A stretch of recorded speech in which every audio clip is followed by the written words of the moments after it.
Hola, ¿qué tal? El tema que vamos a abordar son los aspectos fiscales en el ámbito corporativo. En este encontramos unos conceptos básicos en materia fiscal. Sergio Francisco de la Garza nos dice que es el sistema de normas jurídicas que, de acuerdo con determinados principios comunes a todas ellas, regula el establecimiento, recaudación y control de los ingresos del derecho público del Estado, derivados del ejercicio de su potestad tributaria, así como las relaciones entre el propio Estado y los particulares, considerados en calidad de contribuyente. Encontramos en esto una relación que nosotros la definimos como relación tributaria, que esta es un vínculo jurídico que se establece entre un sujeto llamado activo, que sería el Estado, y otro sujeto llamado pasivo, que deja en calidad al contribuyente, cuya única fuente es la ley y nace en virtud de esta, por cuya realización el contribuyente se encuentra en la necesidad jurídica de cumplir con ciertas obligaciones. También encontramos la naturaleza de la relación, que esta es de derecho público porque su naturaleza es satisfacer el gasto público, además porque el acreedor es el propio Estado y su fundamento es la soberanía del Estado. Es legal porque únicamente surge por disposición de la ley o por disposición que constitucionalmente le sea equiparable. Los elementos estructurales, como ya habíamos mencionado hace un momento, son el sujeto activo y el sujeto pasivo. También encontramos un hecho generador, la base del impuesto, el tipo de gravamen, cuota o tarifa, el periodo de imposición. Sus particularidades nos menciona que su naturaleza específica es una obligación tributaria, ya que el sujeto activo siempre es el Estado y el objeto de la obligación siempre es dar. A esto también lo conocemos como características de la responsabilidad. En el procedimiento económico, en virtud de que la autoridad fiscal es autónoma, puede hacer efectiva las obligaciones a cargo del particular sin necesidad de que éste haya consentido previa y expresamente someterse a un procedimiento. En virtud de que el Estado no puede llevar a cabo la remisión de deudas, surge la figura jurídica de la exención para determinada categoría de contribuyentes. Las infracciones y los delitos fiscales, así como las sanciones por las mismas, están contenidas en distintos ordenamientos, pero principalmente en el Código Fiscal de la Federación, es decir, en una sola ley. Los ingresos tributarios. Tenemos que sus características principales son que tienen un carácter público, que está obviamente contenido en la Constitución, por eso se menciona así. Son una prestación en dinero o en especie. Está contenida en la ley, como ya lo habíamos mencionado. La prestación debe ser proporcional y equitativa. De esto nos habla un precepto constitucional que más adelante abordaremos. El pago es obligatorio. Los ingresos no tributarios son todos aquellos que obtiene el Estado por la explotación de sus recursos o los derivados de financiamientos que obtiene por distintos medios. Estos se pueden clasificar en dos formas: los patrimoniales y los crediticios. Los patrimoniales, en este punto encontramos los productos, en su cual los principales productos que podemos ver en nuestro país son la explotación de tierras y aguas, arrendamiento de tierras locales y construcciones, enajenación de bienes, muebles e inmuebles, intereses de valores, créditos y bonos, utilidad de organismos descentralizados y empresas de participación estatal, de la Lotería Nacional y pronósticos para la asistencia pública. También encontramos los aprovechamientos, que en este punto encontramos dos: las desincorporaciones y los rendimientos excedentes de Pemex. Los crediticios son aquellos derivados de financiamientos, ya sea de modo interno o externo. Sobre la Ley de Ingresos de la Federación, podemos decir que esta ley es emitida por el Poder Legislativo, en cumplimiento de lo dispuesto por el artículo 74, fracción cuarta de la Constitución Política. Y a esta ley también le podemos agregar el artículo 73, fracción séptimo constitucional, que nos da pauta a las facultades del Congreso. En la Ley de Egresos sabemos que es un presupuesto de egresos de la Federación. En este punto son todos los gastos que tienen las secretarías. Se hace anualmente y es presentada por el Poder Legislativo. Las formas en las que se puede realizar son distintas. Se puede hacer por sujeto, clasificación administrativa o ramo e institución, clasificación económica, clasificación por funciones. La formulación del presupuesto lo tenemos en el artículo 22 del reglamento de la Ley Federal del Presupuesto y Responsabilidad Hacendaria. Y se puede hacer de dos formas: la programación de enero-junio y el presupuesto de junio y julio. En enero-junio lo encontramos en el artículo 42, fracción 1 de la Ley Federal del Procedimiento, del Presupuesto y Responsabilidad Hacendaria. El límite que encontramos es el 1 de abril. Los principales objetivos para la ley de ingresos y presupuesto de egresos del año siguiente, escenarios sobre las principales variables macroeconómicas para el siguiente año, crecimiento, inflación, tasa de interés y el precio del petróleo. También encontramos escenarios sobre el monto total del presupuesto de egresos, déficit o superávit, enumeración de los programas prioritarios y sus montos. El presupuesto de junio-julio se da durante este periodo. Las dependencias de gobierno elaboran el anteproyecto de los programas, proyectos, actividades y presupuesto a ejecutar el año siguiente. Debe ser entregada a la Cámara de Diputados a más tardar el 30 de junio. Para su revisión y análisis, tenemos que la Cámara de Diputados entrega este paquete económico a la Comisión de Presupuesto y Cuenta Pública. Esta se encarga de revisarla, la revisa y la presenta al Pleno de la Cámara con su respectivo dictamen. El dictamen se discute en el Pleno y, si todo va bien, el presupuesto de egresos tiene que estar aprobado el día 15 de noviembre. Vamos a pasar a otro punto que se llama contribuciones, que se refieren a las aportaciones económicas que hacen los particulares al Estado, para que éste pueda realizar sus atribuciones, que a su vez se traducen, dentro de otras, en servicios públicos en beneficio de la comunidad que los recibe. Las bases constitucionales de las contribuciones las encontramos en el artículo 31, fracción cuarta, que es la obligación de los mexicanos de contribuir al gasto público de manera equitativa y proporcional. Y el artículo 73 de la Constitución Política de los Estados Unidos Mexicanos. Las contribuciones se clasifican en impuestos, aportaciones de seguridad social, contribuciones de mejoras y derechos. Sobre los impuestos, podemos dividirlos en 5 distintas partes, que en este punto es el sujeto del impuesto, el objeto del impuesto, la determinación de la base, la aplicación de la tasa, tarifa o cuotas y la forma, medio y fecha de pago.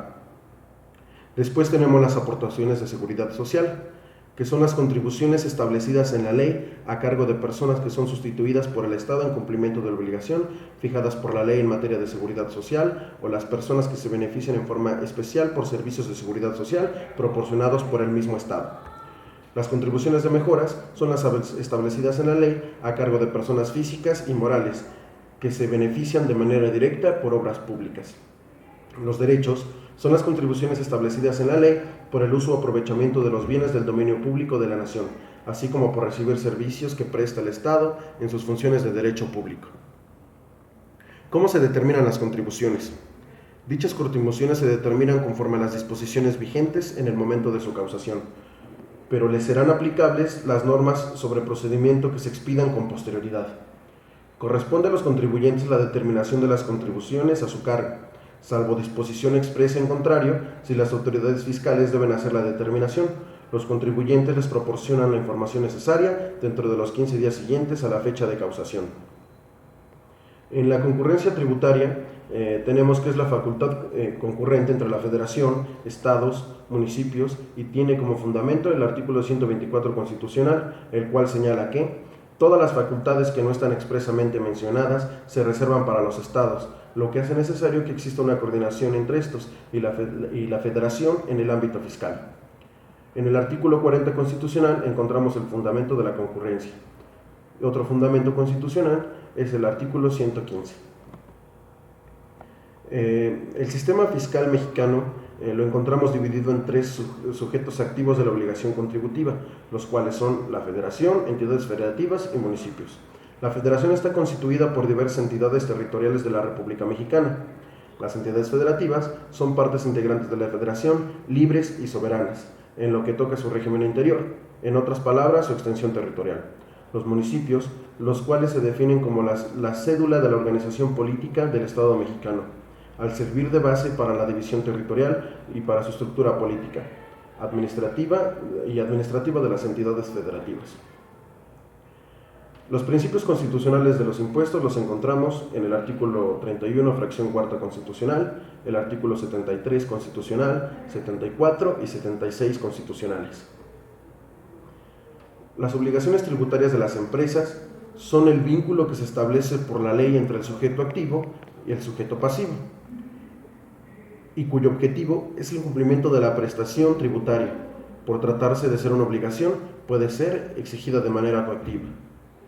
Las obligaciones tributarias de las empresas, las encontramos en los impuestos que estas empresas deben de pagar en nuestro territorio. Los principales impuestos que debe de pagar una empresa en México son la ley del impuesto sobre la renta, el ISR, el IVA y el IEPS, que los encontramos regulados en la ley del impuesto sobre la renta, la ley del impuesto al valor agregado, la ley del impuesto sobre producción y servicios. Las obligaciones fiscales de las empresas.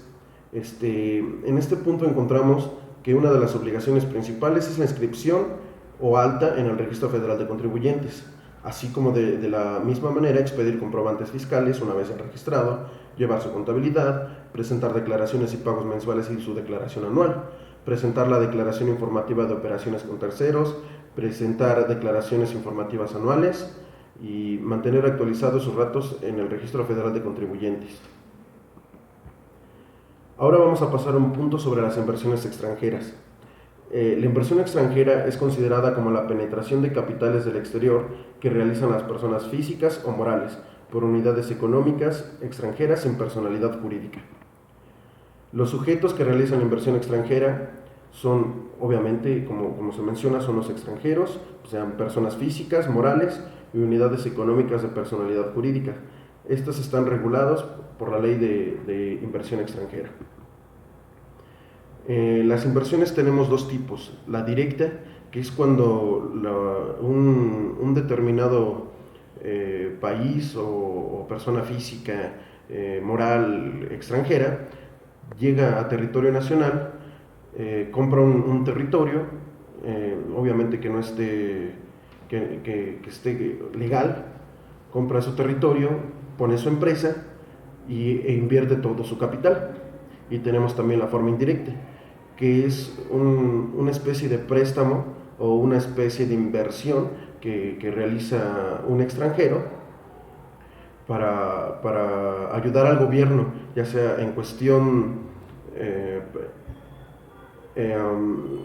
a ver cómo lo podemos explicar simple, ya sea en una obra o en una construcción que el gobierno está haciendo y que realmente se necesite de un dinero extra o que sea demasiado costeable para el Estado mexicano, es cuando entra la inversión indirecta. Estas personas invierten con la finalidad de tener algún beneficio sobre estas mismas. La ley de inversión extranjera es la determinación de reglas para canalizar la inversión extranjera hacia el país y proporcionar que ésta contribuya al desarrollo nacional. También encontramos en su artículo 5 de la ley, de la mencionada ley, que las actividades reservadas al Estado son el petróleo, además de hidrocarburos, petroquímica, electricidad, generación de energía nuclear, minerales radioactivos,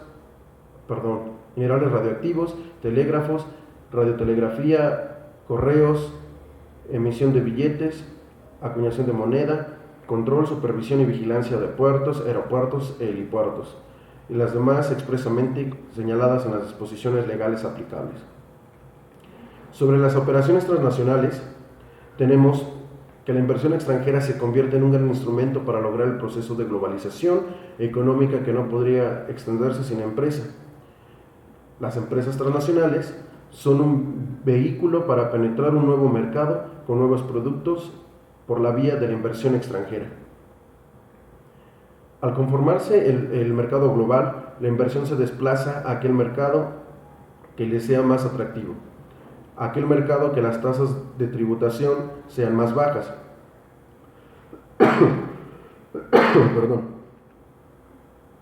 que le permita acceder a créditos, obtenga ascensos o incentivos de promoción industrial, nacional o regional, en países que se encuentran bajo procesos regionales de integración, acceso o compras y contratos del sector público, y aquellos países en los que la reglamentación les sea más favorable para poder transferir utilidades o repartir capitales.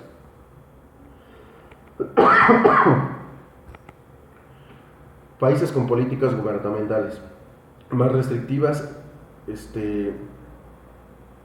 desalentará la inversión dado que afectan los precios de transferencias. La literatura económica las denomina políticas gubernamentales neutrales y se refieren a aquellas que las tasas fiscales sobre utilidades efectivas son iguales en todos los países interesados, al igual que las técnicas para declarar ingresos. Existen mecanismos para evitar completamente la doble tributación, así como los gobiernos no llevan a cabo un escrutinio de los precios de transferencia de las empresas. Por mi parte, esto sería todo. Disculpen la tos de hace un momento. Espero que haya quedado claro este tema. Muchísimas gracias.